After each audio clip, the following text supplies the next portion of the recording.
كارم، السلام عليكم ورحمة الله وبركاته.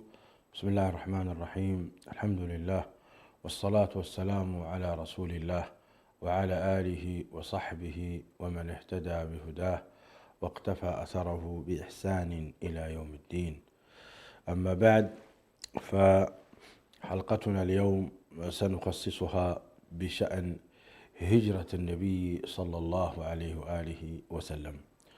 وربما إذا أسعفنا الوقت معنا حوالي تقريبا 30 دقيقة ينتهي البرنامج في تمام الساعة 3، وسنعبر على سيرته صلى الله عليه وسلم من خلال اللوحات الموجودة بين يديكم. نريد إن شاء الله أن نمر عليها مرورا سريعا، وذلك لنتذكر هذه الرحلة المباركة الهادية الطيبة. بادئ ذي بدء، نبدأ بلوحة. هذه اللوحة تتعلق بمكة المكرمة على عهده صلى الله عليه وآله وسلم. يسمونها المرحلة المكية، ولعلكم تشاهدونها ها هنا. هذه هي نعم التي أمامكم. اللوحة هذه طبعا يعني أسست من خلال كتب التاريخ، وعلى رأسها كتاب الأخبار للإمام الأزرقي الذي تحدث عن مكة المكرمة ودورها وأقسامها، وحقق ذلك بعض العلماء جزاهم الله خيرا. مكة كانت تقع بين جبلين عظيمين، يسمى جبل أبي قبيس وجبل قيقعان، وكانت هناك جبال أخرى صغيرة، لكن هذان الجبلان هما اللذان كانا يحيطان بمكة المكرمة. الكعبة الشريفة تاريخها على الصحيح أن الذي بناها هو آدم عليه السلام، الذي أمر ببناء المساجد على الأرض وعبادة الله عز وجل من خلالها. ومع السنوات الطويلة اندثرت قواعد الكعبة المشرفة، فجاء إبراهيم وابنه إسماعيل فرفعوا القواعد من البيت. فإذا كان الأساس موجود، فرفع القواعد إمام الأنبياء وأبو الأنبياء إبراهيم وابنه إسماعيل عليهما السلام. نلاحظون هنا أيضا من جهة فوق جبل أبي قبيس شعب أبي طالب المعروف بقبيلة أبي طالب أو بنو هاشم، كانوا في هذا المكان، وفي هذا المكان تم سجنهم وحصارهم لمدة 3 أعوام. شعب عامر أيضا من ضمن الشعوب، وكذلك أجياد الكبير، وإلى الآن موجود شارع أجياد. ذلك جبل الصفا والمروة أيضا قائم، لو يعمل زوم حبيبنا تجدون هذه الأمور. فالكعبة المشرفة كما تلاحظون في مربع الأبيض هذا، وأمامه خط قوس. هذا القوس هو حجر إسماعيل. لماذا يسمونه حجر إسماعيل؟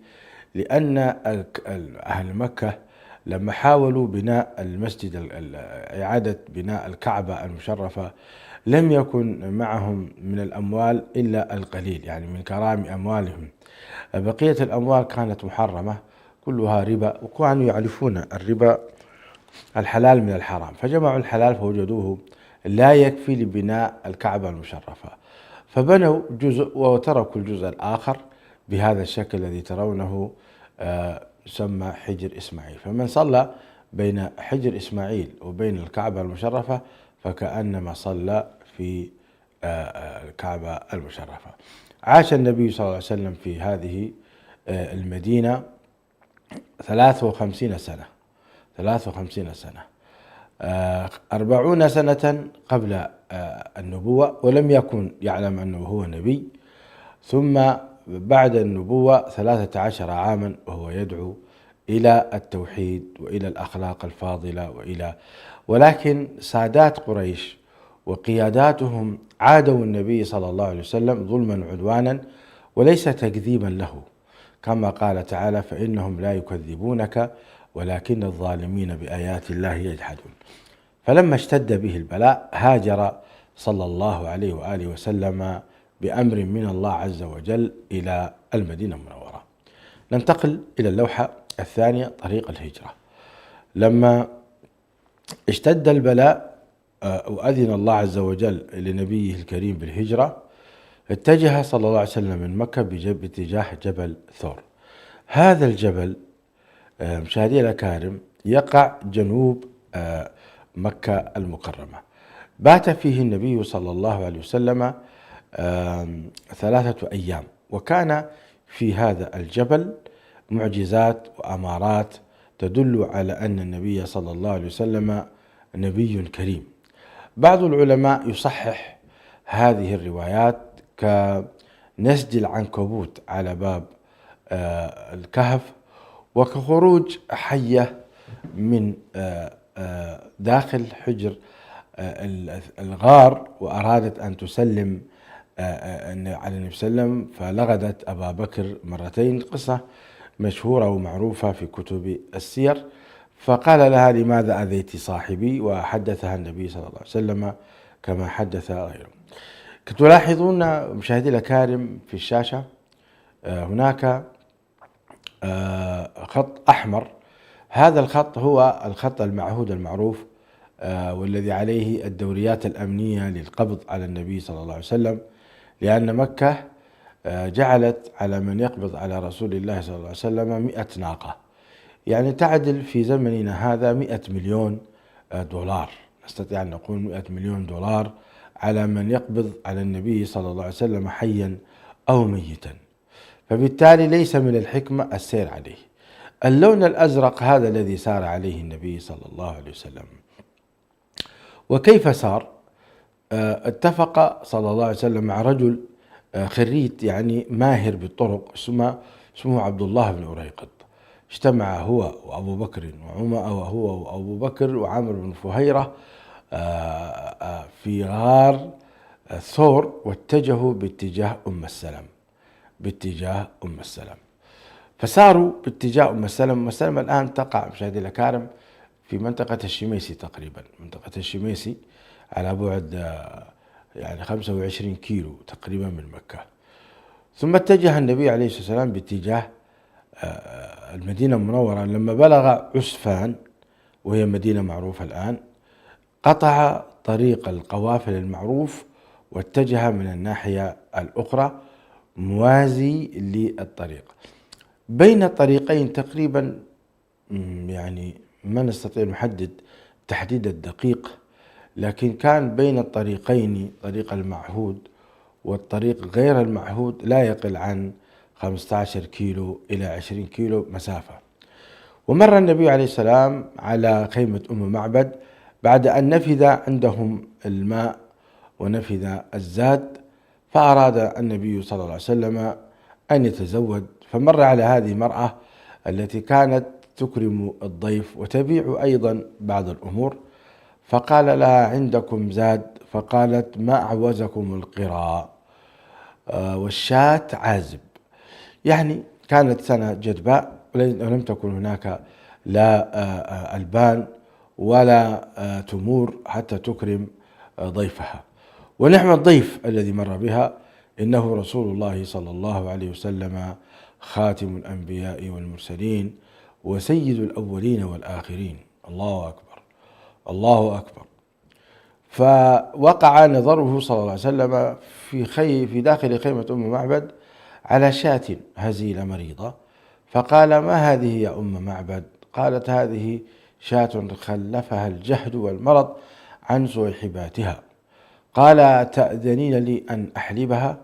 فحلبها صلى الله عليه وسلم، فامتلأ الضرع لبنا وسقى من كان معه، ثم سقى المرأة عاتكة بنت خالد الخزاعية، ومن ثم شرب هو صلى الله عليه وسلم، وكان هو آخر القوم شربا. وهذا من عظيم تواضع هذا النبي الكريم، هذا النبي الكريم، هذا النبي الكريم صلى الله عليه وسلم. ثم سار عليه الصلاة والسلام بعد أن ملأ لها القدح باتجاه منازل بني مدلج. منازل بني مدلج، لو تأتون بالشاشة جزاكم الله خيرا وتعملون زوم على منازل بني مدلج. طبعا لما جاء أبو معبد زوج أم معبد سألها: من أين لك هذا اللبن يا أم معبد؟ فقالت له: والله جاءنا رجل مبارك من أمره كيت وكيت. قال: صفيه لنا يا أم معبد. فبدأت تصف رسول الله صلى الله عليه وسلم وصفا أرجو من المشاهدين أن يرجعوا إليه، فإنه أدق وصف جاء عن رسول الله صلى الله عليه وسلم. أدق وصف وصفت هذه المرأة، وكانت مشركة.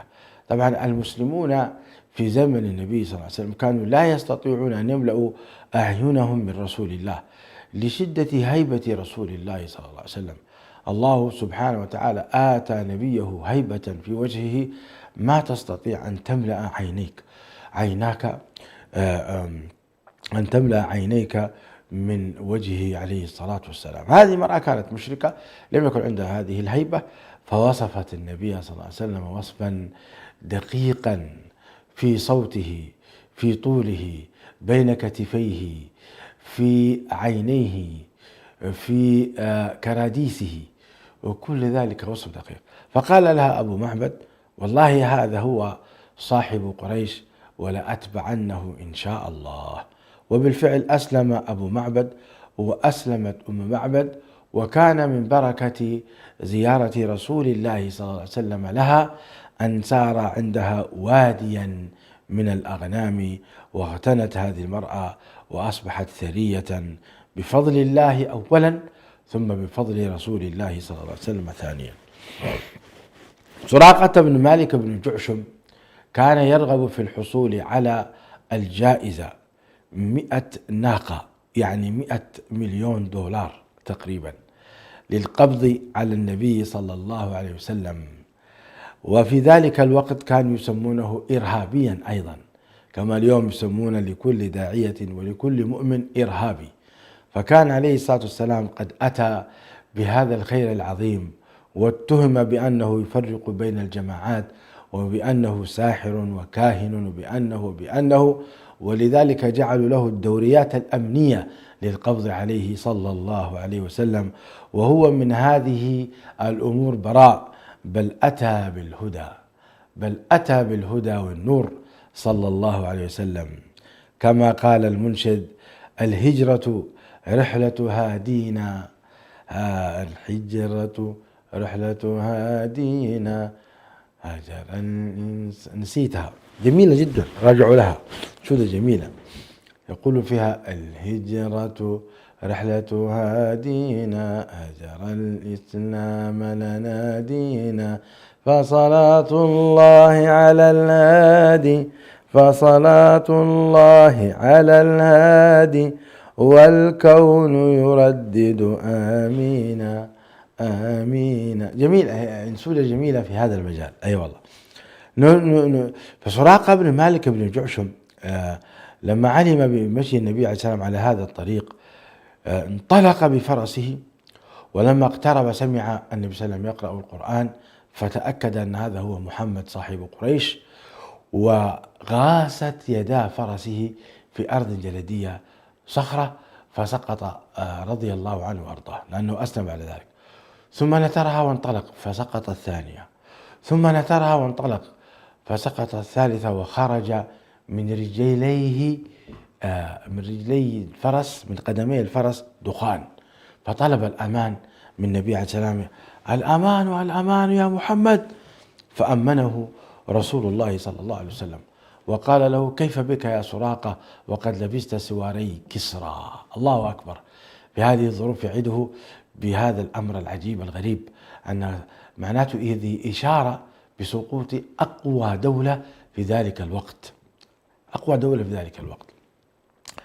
فطلب سراقة بن مالك أن يكتب له أمانا من أصحابه حتى لا يأذوا أصحاب النبي عليه الصلاة والسلام سراقة بن مالك، لأن سراقة بن مالك بن جعشم رضي الله عنه تأكد لديه أن النبي صلى الله عليه وسلم ظاهر، وأنه سيكون قويا، لأنه هناك دخلت عناية إلهية سراقة كوماندوس بمثابة الكوماندوس، فارس قوي، كيف يسقط من الفرس وثلاث مرات ثم يخرج بعدين في أرض جليدية صخرية، ما هو في تراب ولا في رمال، في تلك المنطقة لم يكن رمالا، يعني على الصحيح على بعد 150 كيلومتر تقريبا.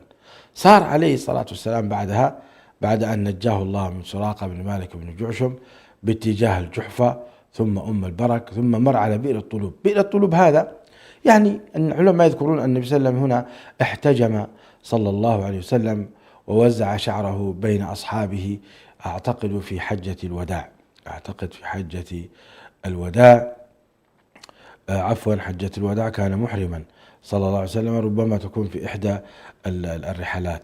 ثم مر عليه الصلاة والسلام على ركوبة ثنية الغائر، وهذه منطقة كانت جبلية صخرية الحقيقة خطيرة، كانت الجمال إذا مرت منها تتكسر. اعمل زوم على ركوبة ثنية الغائر لو سمحت، اعمل زوم فوق فوق باتجاه قباء، نزل الشاشة تحت، أيوة اعمل الآن كمان. طيب، ركوبة ثنية الغائر هذه كانت الجمال إذا مرت عليها تسقط وتتكسر، فمر بها النبي صلى الله عليه وسلم. أنا يبين لنا هذا صعوبة الطريق إخواني، وكيف أن النبي عليه الصلاة والسلام سار في هذا الطريق 7 أيام 450 كيلومتر، 7 أيام كان يسير صلى الله عليه وسلم، ودخل المدينة باتجاه وادي قديد، هذا وادي مبارك، ثم دخل باتجاه قباء وبنى مسجد قباء في 24 يوما، ثم توجه صلى الله عليه وسلم إلى داخل المدينة المنورة. الآن سننتقل إلى الشاشة الثانية، ويسمونها بالمدينة المنورة وقت الهجرة. المدينة المنورة وقت الهجرة كيف كانت؟ نعم، هذه المدينة المنورة وقت الهجرة كما تلاحظون يحدها من اليمين حرة واقم وهي الحرة الشرقية، ومن اليسار حرة الوبرة وهي الحرة الغربية، ومن الشمال جبل أحد، ومن الجنوب الحرة الجنوبية وجبل عير. بالمناسبة جبل أحد من جبال الجنة، وهذا في صحيح البخاري، وجبل عير من جبال النار، وفي الحديث ضعف. سبحان الله كيف أحاط الله المدينة بين جبلين، أحدها من الجنة، الله يجعلنا وإياكم من سكانها، والثاني من النار، نسأل الله العافية والسلامة. ومعنى حرة مشاهدينا الكرام أي حجارة بركانية. هذه الحجارة بركانية يصل تاريخها إلى 5000 سنة، 5000 سنة. تفجرت هناك براكين ثم بقيت في هذه أو حمت المدينة من 3 جهات، بقت في المدينة المنورة. طبعا هذه الحرات لا تستطيع الجيوش ولا الخيول ولا الجمال أن تمر منها، لأنها صخور بركانية يعني شديدة الحدة، ربما جرحت الجمال والخيول، ولا يستطيع يعني ولا تستطيع الجيوش أن تمر منها لوعورة هذه الصخور. هذا من تقدير الله العجيبة، من أقدار الله العجيب أن الله حمى المدينة المنورة بهذه. بقي معنا فقط الجهة الشمالية وهي الجهة المفتوحة بعد جبل السلع. نعم، قلنا أن النبي صلى الله عليه وسلم جاء باتجاه قباء كما تلاحظون. لو يعملون الشباب زوم أو اعطوني هنا، خلينا نشرح من هذا الاتجاه. اعمل زوم على كاميرتي على هذه اللوحة.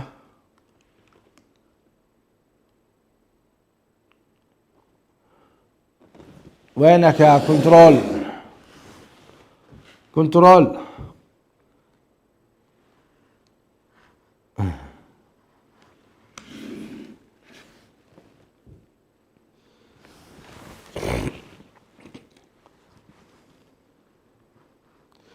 اعمل زوم كمان. يعني أيوة، يا سلام. هذه منطقة قباء، النبي عليه السلام وصلها هنا وعاش بها أو يعني 24 يوما حتى بنى مسجد قباء، لمسجد أسس على التقوى من أول يوم أحق أن تقوم به. ثم سار صلى الله عليه وسلم عند تقريبا ليس بنو عطية لكن بنو عمرو بن عوف، كان هنا مسجد يسمى مسجد الجمعة وإلى الآن موجود. مسجد الجمعة صلى فيه النبي صلى الله عليه وسلم صلاة الجمعة ثم انطلق بالناقة تسير. طبعا الصحابة خرجوا كلهم لمقابلته وقالوا له هلم إلى القوة والعتاد، هلم إلى الكرم، هلم إلى كذا وكذا. وكان النبي عليه السلام يقول لهم دعوها فإنها مأمورة، وكانت تسير الناقة بهذا الشكل. مأمورة يعني أن الله أمرها أن تسير بهذا الطريق وتمر على منازل أهل المدينة. طبعا الأوس كانوا يعيشون في الغالب على باتجاه شرق المدينة، والخزرج باتجاه غربها، قبيلتان. احنا ما تحدثنا سنتحدث بعد قليل عن سكان المدينة المنورة، من هم وكم كان عددهم في ذلك الوقت. سار النبي صلى الله عليه وسلم على هذا الطريق حتى بركت الناقة هنا. مشاهدي الأكارم، هذا مكان وسط المدينة المنورة. سبحان الله، من الذي دل الناقة على أن هذا المكان وسط؟ هل كانت هناك خرائط؟ هل كانت هناك سبحان الله يعني آلات تبين؟ لا، ولكن الله عز وجل الذي خلق الأرض هو أعلم بمن خلق سبحانه. بركة الناقة هنا. فسارع أبو أيوب الأنصاري رضي الله عنه وأخذ رحل رسول الله صلى الله عليه وسلم، وكان قريبا بيته من المكان الذي بركت فيه الناقة. بركت الناقة في أرض ليتيمين عفير وعفراء أبناء عوف رضي الله عنهما، واشترى منهما النبي صلى الله عليه وسلم الأرض ثم بنى مسجده في هذا المكان. بنى مسجده صلى الله عليه وسلم في هذا المكان. طيب، سننتقل الآن إلى خارطة أخرى. طبعا المدينة المنورة مشاهدينا الكرام كان يعيش فيها 5 قبائل، 3 قبائل من اليهود، بنو قينقاع، بنو قريظة، بنو النضير. بنو قينقاع بنو النضير كانوا باتجاه قباء، وبنو قينقاع في الوسط، وبنو قريظة كانوا باتجاه وادي مهزور عند العوالي قريب من الحرة الجنوبية. يعني قبيلتان باتجاه الجنوب وقبيلة واحدة كانت في الوسط يسمونه بنو قينقاع.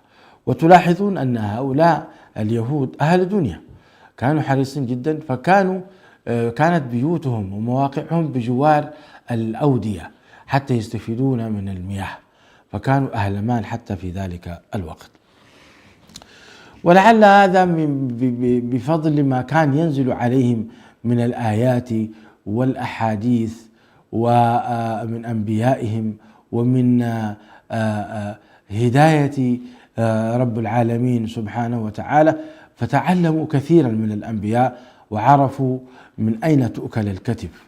ولكن مع الأسف هم كفروا برسول الله صلى الله عليه وسلم مع علمهم بأنه رسول من عند الله.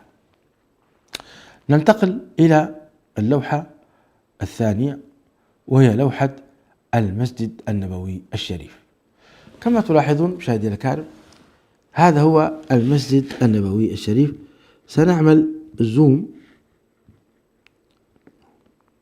حتى نوضح البناء.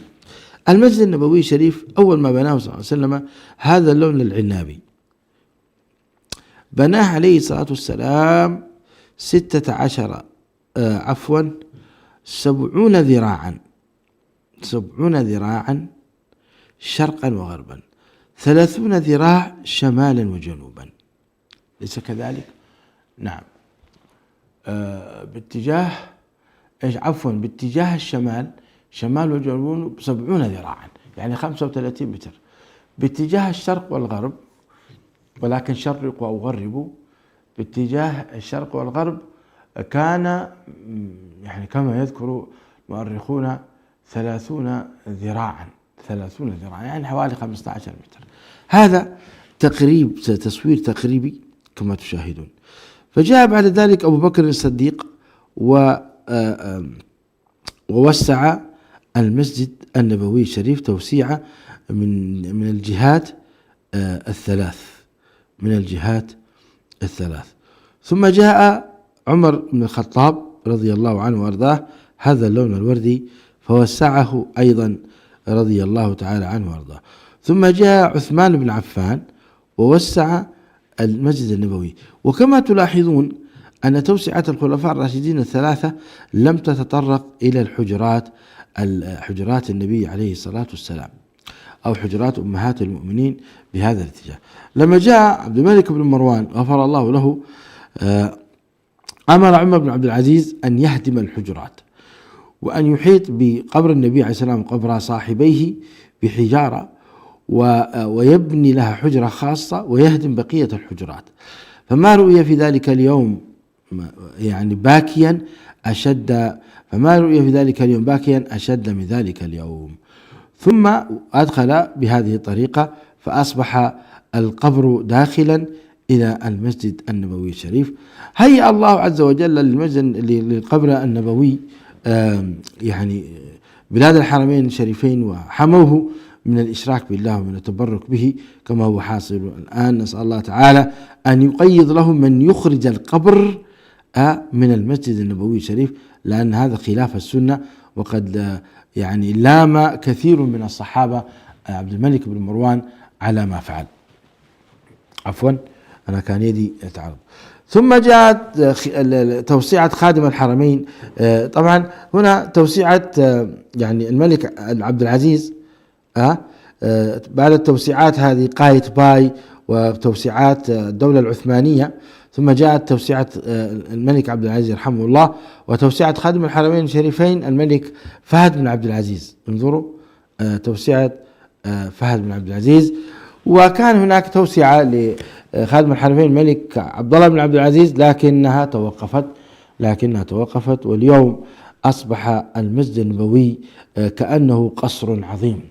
ولذلك قال العلماء أن الحديث الذي ذكره النبي عليه الصلاة والسلام أن لما يأتي الدجال الأعور وينظر إلى المسجد النبوي فيقول هذا قصر أحمد، هذا اللفظ قصر أحمد موافق لهذا المبنى العظيم لمسجد النبي صلى الله عليه وسلم. وكان المسجد بهذا الشكل.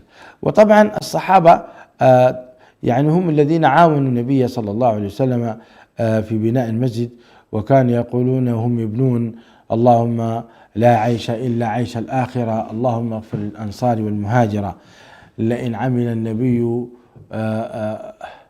أمامنا ونجلس فذاك العار. مش عارف، لم أحفظ البيت، لكن يدل على أنهم كانوا يتسابقون في العمل. وكان النبي عليه الصلاة والسلام أيضا من تواضعه يحمل الحجارة. مشاهدي الأكارم، انتهى الوقت، بقي معنا 3 دقائق. دعوني أشرح لكم أيضا بعد أن بنى النبي صلى الله عليه وسلم المسجد النبوي وحجرتها عائشة وسودة، يعني فقط بنى بيتين، وكان البيت باتجاه عكس القبلة، لأن النبي صلى الله عليه وسلم كان يصلي باتجاه بيت المقدس، فك الله أسره من اليهود المجرمين. وكان في مكة المكرمة أيضا يصلي باتجاه بيت المقدس، يعني صلى باتجاه بيت المقدس قرابة 15 سنة أو 15 سنة أو 15 عاما صلى النبي صلى الله عليه وسلم. وبالتالي مشاهدينا الكرام تلاحظون أن النبي عليه الصلاة والسلام بعد أن بنى المسجد أول عمل قام به آخى بين المهاجرين والأنصار، ثم انطلق في الجهاد في سبيل الله، فكان أول معركة قام بها في السنة الثانية معركة بدر الكبرى. هذه الخارطة تبين لنا مشاهدي الأكارم الغزوات الجهادية لنشر هديه صلى الله عليه وآله وسلم وللدفاع عن هذا الدين وتأديب من صد عن سبيل الله.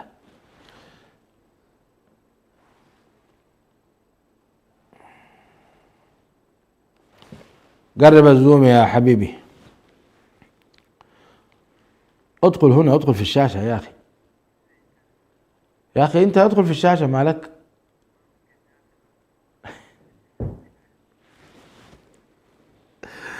ادخل في الشاشة يا أخي عشان نشرح. طيب ما عليك. تلاحظون هنا مكة المكرمة وهناك المدينة المنورة، وهذه الغزوات انتشرت بهذا الشكل الذي ترونه، يعني شمالا وجنوبا شرقا وغربا، الجنوب الشرقي والشمال الجنوبي وهكذا، في 8 أو 29 غزوة. 29 في 9 غزوات حصل فيها قتال، وكان وسلم حاضرا بنفسه لابسا لأمته يقود الجيش. وفي 18 غزوة تم بعضها بالصلح وبعضها بفرار الأعداء.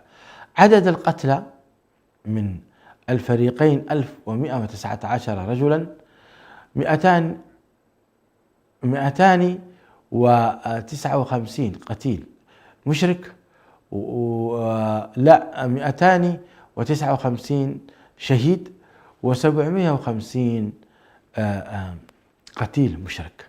هذا عدد حصيلة غزوات 8 سنوات النبي عليه الصلاة والسلام يعني ما قام به في هذه الفترة القتالية الجهادية، وهذا العدد فقط. الحرب العالمية الثانية والثالثة، الحرب العالمية الأولى والثانية، عدد القتلى أكثر من 50 مليون نسمة، أعوذ بالله. والنبي عليه الصلاة والسلام لم يكن كما يقولون إرهابيا ولا دمويا، وإنما كان رحمة مهداة، ولم يضطر إلى تأديب المشركين إلا بعد أن صدوا عن سبيل الله. فأمر الله عز وجل قال: وقاتلوا المشركين كافة كما يقاتلونكم كافة، ومن اعتدى عليكم فاعتدوا عليه بمثل ما اعتدى عليكم. يا أيها الذين آمنوا قاتلوا، يا أيها الذين في سورة التوبة: قاتلوا الذين لا يؤمنون بالله ولا باليوم الآخر ولا يحرمون ما حرم الله ورسوله ولا يدينون دين الحق من الذين أوتوا الكتاب حتى يعطوا الجزية عن يد وهم صاغرون. هذا القتال تم تقريبا في 8 سنوات أو 9 سنوات، وبعدها انتقل النبي صلى الله عليه وسلم إلى رحمة الله.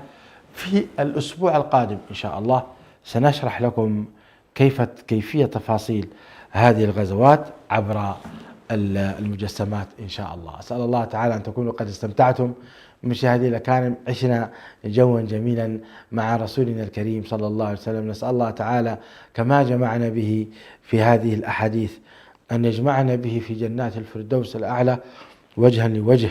اللهم صل وسلم وبارك. اللهم إنك ترانا نشرح سيرته